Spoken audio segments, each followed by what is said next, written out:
Значи, тук съм ви направила място. Можете да втъкнете още една снимка. Тук има място. Разбирате ли? Тук имате етикет, на който да се напишете името. Абсолютно всичко, ако липсва нещо, ще ми кажете. Тук камъчето на момиченцето, абсолютно всичко. Ето тук е общата снимка на момичетата. Много ми хареса, затова я направих. Тук има етикет. Мануиле! Стихотворението ви е сменено. Вярно е стихотворението, но пробвах да ви направя природи и цветя. Виждате как съм го направила. Само, че малко се нагъчва листа, но няма да му обръщате. Що снимаш? Ще забравиш? Някаква тежест може. Това не е моят телефон, това не е няма да Що? На лелечката? Така просто съм го направила с цветя и с природи. Тук е госпожата ви, тя може да ви напише някакво послание тук.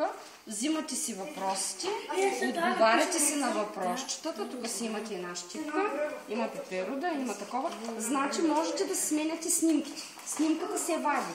Не съм я залепвала снимката. Отзад зад снимката също имаш тайно място. Можеш да си слагаш нещо.